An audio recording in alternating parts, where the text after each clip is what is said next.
ha dejado los medios de comunicación hechos un desastre. Para usted era un instrumento de educación y orientación de la sociedad, y por eso su obsesión por controlarlos. Unos a través de la amistad y de la cercanía accionarial, como fue el caso del Mundo, otros directamente comprándolos y utilizándolos cuando convenía o cuando no convenía, y otros que se quedó a medio camino de hacerlo, como fue el caso de su operación en ABC, porque no acababa de entenderse con el director Luis María Ansón. El banquero don Mario Conde, presidente del Banco Banesto, logró tener gran influencia en el sector de los medios de comunicación. Llegó a ser accionista de relevancia del diario El Mundo, llegó a ser alguien muy influyente en el diario ABC, donde tenía en su consejo de administración a don Rafael Pérez Escolar, que era consejero de Banesto. Y hubo un intento de Mario Conde por hacerse con el ABC a través del señor Pérez Escolar. El intento es real y efectivamente dentro de su política general de ir entrando en medios de comunicación y dominarlos, porque él aspiraba con cierta razón a ocupar un lugar político de relieve en la vida española, hizo a través de Rafael Pérez Escolar pues una operación, teniendo en cuenta que todavía la economía de ABC no era muy fuerte. Llegó a tener muchísima influencia en el periódico La Gaceta de los Negocios, del Grupo Z, sobre todo en la etapa en la que lo dirigió don Carlos E. Rodríguez. Y sobre todo en la etapa tercera, cuando el director fue Carlos Rodríguez, que no procedía de la prensa económica, procedía del Grupo Z, y entonces ya la influencia era notoria. Una curiosidad. Con Rafa Rubio se mantuvo bastante la independencia. Con Rafa Rubio el dique también fue fuerte, menos que con Martínez Soler, claro. Y luego con Carlos Rodríguez, pues ya el dique fue realmente bastante débil. Ella, pues Mario Conde casi si quería algo, pues iguana, ¿no? También en la revista Tribuna de don Julián Lago, pero uno de los periódicos que no consiguió controlar fue el diario La Vanguardia, a pesar de que estuvo muy cerca de hacerlo, porque llegó a tener firmado con su editor, el conde de Godó, un acuerdo mediante el cual la corporación Banesto y el grupo Godó se fusionaban para crear un holding mediático común, un holding que aparentemente hubiera presidido el señor Godó y que aparentemente hubiera controlado don Mario Conde, un holding que al final nunca se produjo. El 21 de febrero de 1992, la prensa anunció a toda página que el presidente editor de La Vanguardia, el conde de Godó, y el presidente del Banco Banesto, don Mario Conde, iban a crear un holding. El acuerdo, firmado, significaba en la práctica que el Banco Banesto sería con un 9% de las acciones del diario La Vanguardia. Sin embargo, era un secreto a voces que en ese holding el que mandaría no sería el señor Godó, sino el señor Conde, que se convertiría de hecho en el dueño de La Vanguardia. Además, a través de ese holding, el Banco Banesto podía acceder a los dos principales medios que presidía el conde de Godó, Antena 3 Radio y Antena 3 Televisión. Ese periódico en Cataluña tenía una enorme importancia. La operación empieza por Antena 3. A mí me proponen la televisión de Antena 3 y yo le digo clarísimamente al conde de Godó que Antena 3 solo no me interesa. Pero que si podemos llegar a un acuerdo con La Vanguardia, sí. Que había nombrado como director a Joan Tapia, que como sabe bien era el jefe de gabinete de Miguel Boyer. Bueno. La clase política, especialmente la clase política catalana, mostró desde el principio su desacuerdo total a aquel pacto. O sea, el señor Godó, yo creo que tiene unas relaciones con el gobierno bastante, en aquel momento, concretamente con el Ministerio de Economía, bastante fluidas. Basta con ver quién es el director de La Vanguardia. Quería controlar La Vanguardia y le señala a usted como una persona que intervino en su contra. Sí, eso es así. Todo el equipo directivo de La Vanguardia, tanto yo que era el director, como el señor Luis Foix, que era el director adjunto, como el señor Antonio Piqué, que era el gerente, estábamos en contra de esa entrada del señor Conde porque creíamos que iría contra la independencia y el prestigio de La Vanguardia. Nosotros llegamos a un acuerdo con Godó de tomar una participación del 10%. Ese acuerdo desató las iras en varios frentes. El primer frente fue en el frente mediático, Polanco. Yo recuerdo que le expliqué la operación a Polanco y me dijo una frase muy de Polanco. Me dijo, esa es una operación cojonuda, pero para hacerla yo, no tú. Porque eso es demasiado poder. Te adelanto los 6.000 millones, Javier. Tiene que hacerse público ya que Banesto participará en La Vanguardia.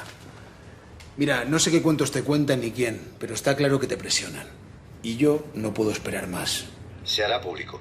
Se hará público mañana mismo. Bueno, te hacemos el ingreso esta misma tarde y mañana lo vemos en los periódicos. Trato hecho, Mario. La Vanguardia ya es un hecho.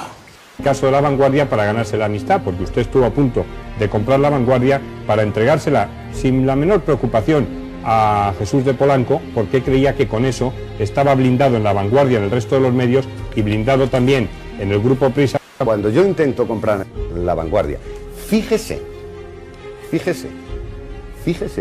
si tengo la aprobación del poder, que a pesar de que está firmado, escrito, contrafirmado y notarialmente, el poder maniobra hasta que consiguen que el señor Godó rompa el pacto, porque bajo ningún concepto me querían en La Vanguardia. Mario Conde en aquel momento era una persona que tenía el objetivo de influir mucho en política y conseguir su fuerza también a través de los medios de comunicación y periodistas. Y entonces él hizo una oferta de pacto entre Banesto y el Grupo Godó. Entonces hay una editorial en la cual se anuncia este pacto, que él tendría un 10% y con el derecho a intervenir en el nombramiento de directores. Y entonces esto se firma y dentro de Vanguardia hay un grupo de personas, en los cuales yo también me encuentro, y Juan Tapia también, que mucho ante la propiedad, que este pacto hay que deshacerlo. Pero para deshacerlo se necesita dinero, 6.000 millones de pesetas. Y ese dinero se consiguió a través de la Caixa con Milán Asao, y con el visto bueno del gobierno. Los profesionales. Rosa Conde y Felipe, vamos. La unidad de aquí no interviene mucho en esto. Y entonces se consigue este dinero, se devuelve el crédito, los compromisos que se tenía con Mario Conde y se recupera la propiedad.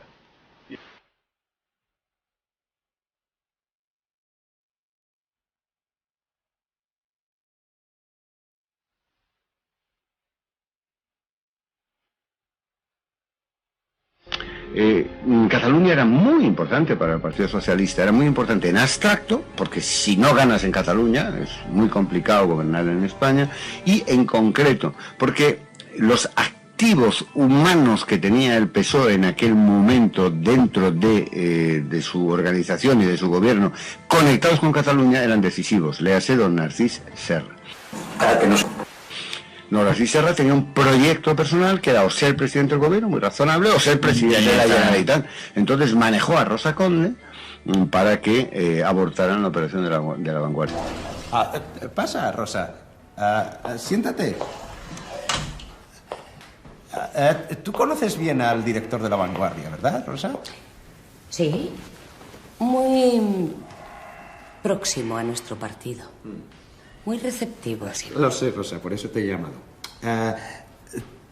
¿Tú crees que tiene alguna influencia sobre su jefe, Javier Godó? Bueno, que se ha ganado su respeto es obvio. Muy bien, Rosa. Quiero pedirte un favor.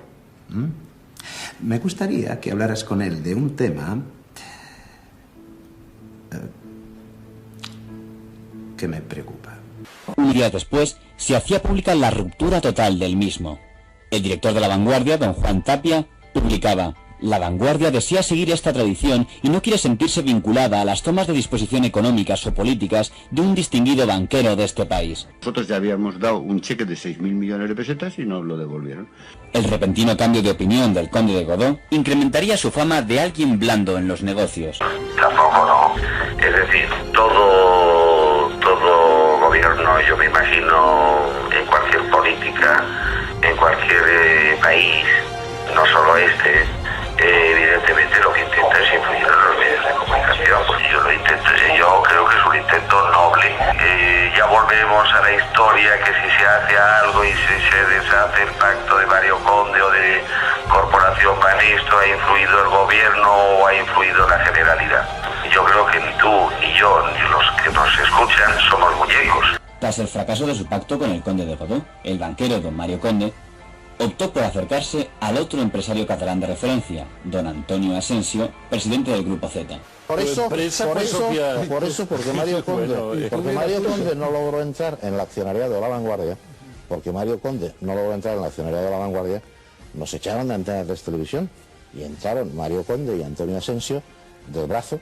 Con la compra por parte de Banesto del 12% de las acciones del Grupo Z, se evidenciaba el claro interés de don Mario por convertirse en un magnate de los medios de comunicación. Godó nos devuelve los 6.000 millones. Se acabó lo de La Vanguardia. Serra lo que quiere es ser presidente de la Generalitat de Cataluña. Y La Vanguardia es una pieza clave, prosocialista. Lo último que iban a consentir es que llegaras tú a joderles el plan. Y muy cabrón hablándome de independencia en los medios. Un cheque de la Caixa. Pues yo no pienso renunciar ni a los medios de comunicación ni a nada por una pandilla de corruptos. Casi todos los medios están bajo su control, Mario. Menos El Mundo. El Mundo no nos sirve. Asensio. ¿Asensio? El del Grupo Z, el del Interview. Y en el periódico de Cataluña, que es lo que nos interesa a nosotros. Además, acaban de negar una licencia de las televisiones privadas. Si le planteamos una plataforma de prensa y televisión con Antena 3, dirá que sí seguro.